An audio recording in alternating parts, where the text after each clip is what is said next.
Eu nunca fui uma pessoa de ter muitos amigos, sempre tímido e introspectivo. Eu preferia a boa e velha companhia familiar em casa do que a de amigos e festas. Por isso, sempre cresci rodeado dos meus parentes, pais, tios, irmãos, primos. Se tornaram figuras praticamente imutáveis de meu cotidiano. Mas entre eles, sempre tinha o mais especial, sabe? Aquele parente que você gosta mais que os demais. Aquele que você dava graças a Deus por ter aparecido no Natal da família, pois saberia que seria um tédio sem ele. Esse parente para mim era meu bisavô. O velho era um verdadeiro casca-grossa com seus bem-vividos 87 anos de idade. Morava no místico interior do Nordeste e sempre que nos víamos, ele sempre me fazia questão de falar das vezes que espantaram um lobisomem ou do clássico dia que jogou xadrez com a caipora. Ninguém conseguiria imaginar que depois de tanto tempo marcando presença, ele um dia morreria. A notícia de seu falecimento me veio como um baque, mas como um último ato de respeito ao meu queridíssimo, me envolvi numa peregrinação ao interior da Bahia, indo na cidade natal de meu velho,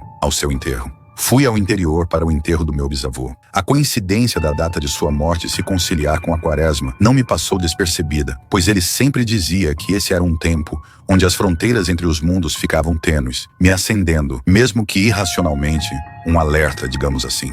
A viagem foi longa, e onde ele morava parecia um lugar ainda mais isolado do que me lembrava. Quando cheguei, o peso de sua ausência pairava sobre a casa antiga, um lugar marcado por memórias e ecos do passado. Contrariando minha família, que ia para a casa de uma prima distante ao lado, eu decidi passar a noite ali, sozinho, em meio aos móveis cobertos pelas capas que minha tia colocou para não pegar poeira e ao cheiro de madeira envelhecida. Enquanto revirava algumas gavetas apenas por curiosidade, encontrei um caderno de capa gasta, onde meu bisavô anotava suas lembranças e advertências. Ao folheá-lo, um frio percorreu minha espinha ao reconhecer as palavras que ele me ensinara quando criança. Era a lista. Uma lista de regras que, segundo ele, garantiam nossa sobrevivência durante a quaresma.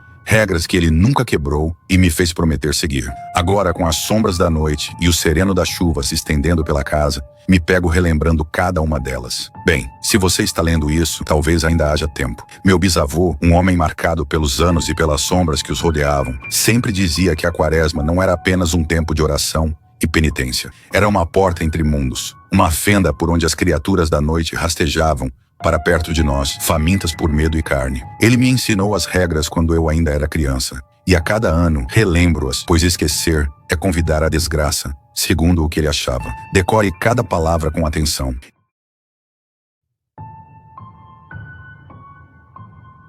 Regra número 1. Nunca saia de casa às quintas e sextas-feiras à noite. Se durante esses 40 dias, de madrugada ouvir o galope e sentir o cheiro forte de enxofre, feche as janelas e seus olhos e reze.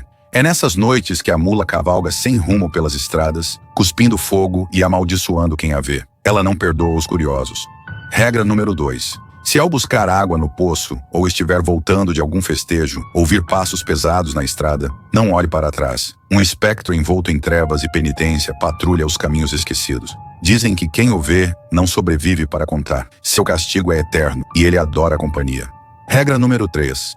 Nunca coma carne vermelha nas sextas-feiras. Muitos não entendem e acham até hipócrita essa recusa de cardápio. Mas há um motivo para a abstinência. O cheiro do sangue fresco atrai o lobisomem. Ele sente a presa, fareja até encontrar. Se você já quebrou essa regra, melhor se esconder e torcer para que ele encontre outro pecador antes de você. Regra número 4. Se ouvir passos ou barulhos de correntes sem dono dentro de casa, ignore. O homem-diabo visita os lares onde a fé é fraca. Ele caminha pelos corredores observando, esperando que alguém chame seu nome. Se você perguntar, quem está aí? Ele vai responder. E então será tarde demais. Regra número 5. Se por algum motivo que só Deus sabe, você acabou por descumprir a regra 1, e ao andar nas ruas de madrugada, ouviu trotes de cavalo, e ao olhar para trás, mesmo que não tenha visto nada, jamais corra. O cavalo invisível é um presságio de morte. Ele galopa ao redor das casas, anunciando as futuras tragédias. Se você se mover bruscamente, ele saberá que o ouviu, e ele pode decidir na hora se sua alma é a próxima a ser levada. Regra número 6. Se encontrar uma procissão de velas ao longe, não se aproxime. A procissão das almas é composta por aqueles que não encontraram descanso. Se chamarem por você, não responda. Se pedirem uma prece, reze em pensamento. Qualquer interação física pode significar sua inclusão entre ele. Regra número 7.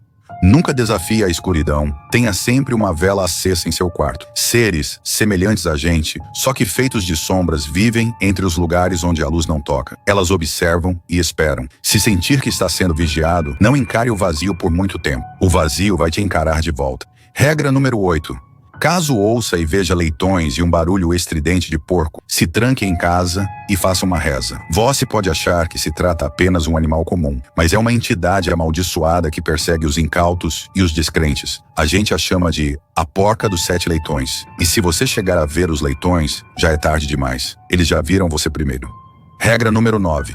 Fique atento aos uivos que ouvir durante as madrugadas da quaresma. Cachorros que uivam sem motivo estão avisando algo. Talvez a chegada de um lobisomem, um lamento pela besta fera, ou então algo pior. Os cães do inferno andam por vilarejos e cidades, buscando aqueles que se desviaram do caminho da graça e aceitaram ofertas de benefício próprio do inferno. Se um cão uivar 3 vezes para você, faça o sinal da cruz, tranque a casa e reze a ladainha de todos os santos. Durante o período, não importa o que você ouça, não olhe para trás ou pela janela. Regra número 10.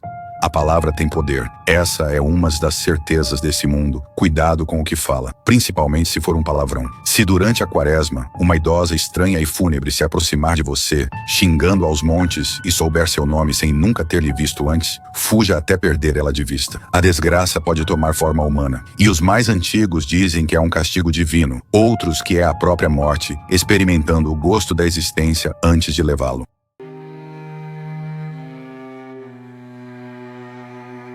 Se você curte histórias de arrepiar os cabelos do Forbes e quer mais lendas sombrias como essa, não esquece de deixar o like, além de considerar se inscrever no canal e ativar o sininho para não perder nenhum vídeo novo.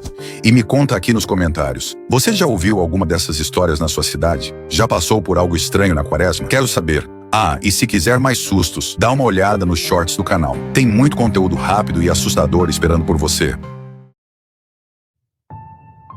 Ler tudo aquilo, somado com as memórias resgatadas de uma época que não volta mais, me faz gelar a espinha levemente. Por um lado, era nostálgico se lembrar do misticismo de meu bisavô. Por outro, era assustador ponderar a possibilidade de tais seres sobrenaturais existirem. E pior, de irem atrás de você. Aquela noite chuvosa parecia infinita. O vento zunia pelas frestas da casa, e as sombras, geradas pelas velas da casa, dançavam nas paredes como se tivessem vida própria. Foi então que eu vi. Pessoas do lado de fora estavam cantando baixinho. Parecia um coral de igreja. E como a calmaria vem sempre antes da tempestade, comecei a ouvir som de cascos no chão de terra. E como quem tem cu tem medo, eu corri para fechar as janelas. Quando estava para fechar a última banda da janela de um dos quartos, aquilo que estava lá fora tenta entrar. Não me movi. Apenas fechei os olhos. Segurei o fôlego como meu bisavô sempre dizia, mas foi inútil. A aura da presença tomou conta do quarto. Algo grande, quente, respirando perto de mim. Eu não queria olhar, mas algo dentro de mim sussurrava que já era tarde demais. Quando senti que o pior estava por vir, comecei uma reza. E depois de alguns segundos, uma outra aura se impôs. Era diferente, familiar. Cheia de bondade e bravura no coração, o ar se tornou leve por um instante e, de alguma forma,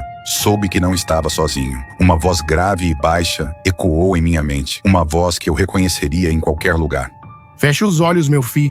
Não abra até que tudo termine. Não era possível. Eu não podia acreditar no que sentia. O meu bisavô, ele estava ali, protegendo-me como sempre fez. O cheiro de enxofre se dissipou, os cascos se afastaram e o silêncio caiu sobre a casa, tal como eu caindo sobre a cama, onde costumava dormir quando lhe visitava. Acordei ao amanhecer e um clima frio e reconfortante estava no ar. Me senti com 7 anos de idade, mas eu suava frio. Eu teria imaginado coisas. Teria sido apenas um pesadelo? As regras, as histórias, tudo não passava de superstição. O sentimento de dúvida permanece em minha mente durante toda a manhã, enquanto ajeitava as coisas na casa. Por via das dúvidas, decidi verificar o lado de fora da casa. E então notei que de fato haviam pegadas de cascos marcadas no chão, de terra batida. O cheiro de madeira queimada ainda pairava no lugar. Entrando em casa para pegar as coisas e ir embora, na mesa da cozinha, repousava o caderno de meu bisavô. Repassando tudo o que vivi e pegando o caderno, somente uma coisa passava pela minha cabeça quando eu trancava a casa e ia para o carro. Nunca jamais quebre as regras da quaresma.